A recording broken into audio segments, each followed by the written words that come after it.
Hi guys, welcome back to my channel. আবার একটি নতুন রেসিপি নিয়ে তোমাদের সামনে হাজির হলাম। আজকে তোমাদের সাথে শেয়ার করব কচুর ঘন্ট। গরমের সময় কিন্তু বাজারে বেশ কচু পাওয়া যায়। এই কচুটা কিন্তু শীতের সময় পাওয়া যায় না। আর গরমের সময় যখন কাঁঠালের বীজ হয়, সেই বীজ দিয়ে আমি এই রেসিপিটা রান্না করি। আর বিশ্বাস করো, নিরামিষ দিনে কচুর এই ঘন্ট দিয়েই সমস্ত ভাত খাওয়া হয়ে যাবে, এতটা টেস্টি হয়। কচুর সব রেসিপি আমি খেতে পছন্দ করি, তবে এই ঘন্টটা আরও বেশি ভালো লাগে।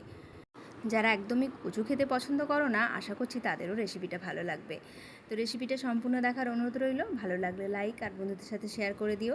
আর চ্যানেলে যারা নতুন বন্ধু এসেছো, অবশ্যই কিন্তু চ্যানেলটিকে সাবস্ক্রাইব করে দিয়ে পাশে থাকা বেল আইকনটি প্রেস করে দেবে, যাতে আমি কোনো নতুন ভিডিও আপলোড করলে সেটার আপডেট তোমাদের কাছে সবার প্রথম পৌঁছে যায়। তো এই ঘন্টটা বানানোর জন্য কিছু সবজি নিয়েছি, তোমাদেরকে দেখিয়ে দিচ্ছি। এখানে কচু নিয়েছি 4 থেকে 5টা, বড় সাইজের কাঁঠালের বীজ লাগছে, আর একটা একদম নরম দেখে ঝিঙে নিয়েছি বরবটি, একটা গাজর নিয়েছি, আর একটা পুঁইশাকের ডগা নিয়েছি। তো সবজিটা তোমরা তোমাদের পরিমাণ অনুযায়ী নিয়ে নেবে, আর তোমাদের পছন্দ মতো কেটেও নিতে পারো। আমি একটু লম্বা লম্বা করে কেটেছি। সমস্ত সবজি কাটা হয়ে যাবার পর খুব ভালো করে ধুয়ে নিয়েছি। তারপর আমি একটা থালার মধ্যে সাজিয়ে নিচ্ছি। বেগুনটাকেও আমি লম্বা লম্বা করে কেটেছি, আর কাঁঠালের বীজটাকে ছাড়িয়ে নিয়ে তারপর ভেতরে যে ছালটা সেটাও হালকা করে একটু ছাড়িয়ে নিয়ে তারপর ছোটো ছোটো করে কেটে নিয়েছি। কারণ কাঁঠালের বীজটা একটু শক্ত হয়, তাই সেদ্ধ হতে টাইম লাগবে, তাই একটু কেটে নিয়েছি। আর ঠিক আলুটা যেভাবে কেটেছি আর সেইভাবে কিন্তু আমি কচুটাও কেটে নিয়েছি। আর পুঁইশাকের ডাঁটাগুলো যেহেতু মোটা ছিল, তাই মাঝখান থেকে চিড়ে নিয়ে আমি কেটেছি, তাহলে তাড়াতাড়ি সবজিটা সেদ্ধ হয়ে যাবে। তো সমস্ত সবজি সাজানো হয়ে গেছে, চলো এখন রান্নায় চলে যাই। আর এই রান্নাটা এত সহজ আর সিম্পল, খেতে দুর্দান্ত লাগে। আর এমনকি বিশেষ কিছু মশলাও কিন্তু এখানে লাগে না। প্রথমে দেখো, আমি একটা বড় কড়াই নিয়ে ভালো করে কড়াইটা গরম করে এখানে সর্ষের তেল দিয়ে দিয়েছি। তারপর এখানে বড়িটা ভেজে নিচ্ছি। তো হিঙের বড়ি দিয়েছি, তোমরা যে কোনো বড়ি দিয়ে রেসিপিটা বানাতে পারো। তো বড়িগুলো আমি ভেজে তুলে রাখলাম। এখন ভেজে নেব বেগুনটা লম্বা লম্বা করে কেটে রেখেছিলাম, সেটা অল্প একটু লবণ আর হলুদ দিয়ে ভেজে নিচ্ছি। বেগুনটা ভেজে যদি আমি তুলে রাখি, বেগুনটা খেতেও ভালো লাগবে, আর বেগুনটা ঘাঁটা হয়ে যাবে না তরকারির সাথে। একদম লাস্টে গিয়ে অ্যাড করব বেগুনটা। আমি বেগুন যখনই কোনো রান্নাতে দিই তখনই একটু ভেজে দেওয়ার চেষ্টা করি, তাহলে কিন্তু তরকারির টেস্টটা আরও অনেক ভালো হয়। আর বেগুনটা যখন মুখে পড়ে তখন খেতেও ভালো লাগে। তো দেখতেই পাচ্ছ, লাল লাল করে দুপিঠটাই ভালো করে ভেজে নিয়েছি। তো কড়াইয়ের মধ্যে বেশ খানিকটা তেল আছে, তো আমি আরও 1 চামচের মতো তেল অ্যাড করে দিয়েছি। যেহেতু অনেকটা সবজি আছে, তাই তেলটা একটু বেশি লাগবে। তো এখন আমি হিং, শুকনো লঙ্কা, তেজপাতা আর 5 ফোড়ন দিয়ে গোটা মশলাগুলো একটু ভেজে নিয়েছি। তারপর এখানে অ্যাড করে দিলাম আলু, কচু আর কাঁঠালের বীজগুলো। এগুলো একটু সেদ্ধ হতে টাইম লাগে, তাই প্রথমে আমি এটা অ্যাড করে দিলাম। তারপর একটু দেখো হালকা করে নাড়াচাড়া করে নিচ্ছি।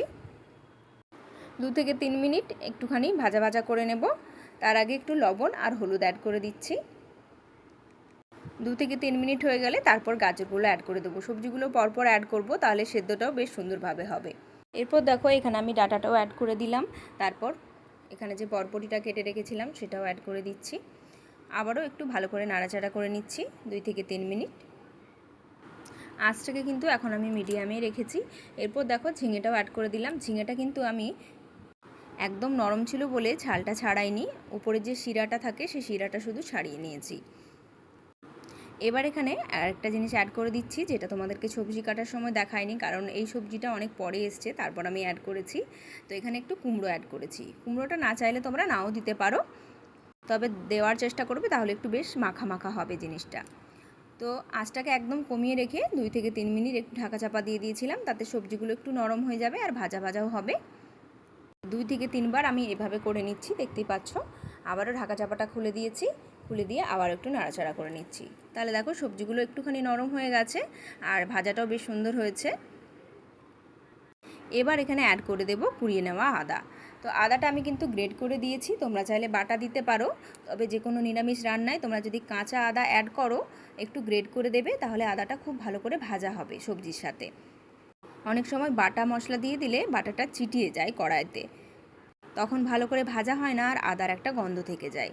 তো এভাবে আমি আদাটাকে ভেজে নিয়েছি। তারপর এখানে অ্যাড করে দেব হলুদের গুঁড়ো হাফ চামচের মতো জিরে গুঁড়ো দিয়েছি, অল্প একটুখানি লঙ্কার গুঁড়ো দিলাম, এবার দিয়ে দেবো এখানে ভাজা ধনের গুঁড়ো, মানে গোটা ধনেটাকে আমি একটু ড্রাই রোস্ট করে গুঁড়ো করে নিয়েছি। এটা দেওয়ার চেষ্টা করবে, তাহলে কিন্তু তরকারির টেস্টটা অনেক বেটার হবে। আর তোমাদের কাছে যদি কাঁচা থাকে তাহলে সেটাও দিতে পারো, কোনো অসুবিধা নেই, তবে ভাজা দিলে এটার গন্ধটা খুব সুন্দর আসে।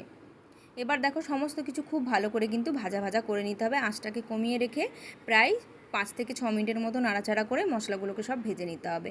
তারপর এখানে অল্প একটুখানি জল অ্যাড করে দেবো। এই হাফ কাপের মতো জল আমি অ্যাড করে দিয়েছি, কারণ এই শাকটা থেকে কিন্তু অনেকটা জল বেরোবে। তো শাকটা দেওয়ার পর আমি এখানে লবণটা অ্যাড করে দিলাম। তো পরিমাণ মতো লবণ দিয়ে দিয়েছি। তো এটা থেকে কিন্তু সবজি থেকে অনেক জল বেরোবে, সেই জলে কিন্তু সেদ্ধ হয়ে যাবে। আর তোমরা যদি মনে করো আরেকটু গ্রেভি খেতে চাও তাহলে আরেকটু জল তোমরা অ্যাড করতে পারো। তো এবার আঁচটাকে একদম কমিয়ে রেখে ঢাকা চাপা দিয়ে দিয়েছি। 5 থেকে 6 মিনিটের মতো ঢাকা চাপা দেওয়ার পর আবারও খুলে নিয়ে ভালো করে নাড়াচাড়া করে নিয়ে আবারও ঢাকা চাপা দিয়ে দেবো, যাতে সমস্ত সবজিটা খুব ভালোভাবে সেদ্ধ হয়। না হলে কিন্তু মাঝখানেরগুলো সেদ্ধ হয়ে যাবে, বাকি সাইডেরগুলো সেদ্ধ হবে না। তো মাঝখানে একবার অবশ্যই খুলে নাড়াচাড়া করে নিতে হবে। তো এখন দেখো সমস্ত সবজি কিন্তু সেদ্ধ হয়ে গেছে, আর কতটা নরম হয়েছে দেখতেই পাচ্ছ।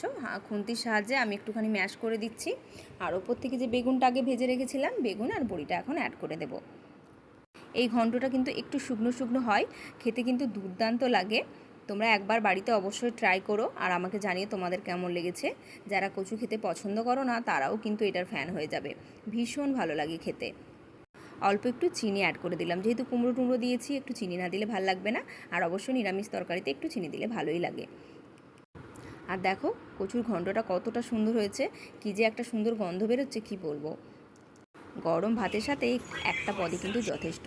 বাড়ির সকলকে একবার কিন্তু রান্না করে খাইও, আশা করছি তাদেরও ভীষণ ভালো লাগবে। আর আমার মতো কে কে কচু ভালোবাসো অবশ্যই সেটাও কিন্তু কমেন্টে আমাকে জানিও। তো আজকের মতো আসি, দেখা হবে নতুন কোনো ভিডিও নিয়ে। ততক্ষণ সবাই ভালো থাকবে, সুস্থ থাকবে। টাটা।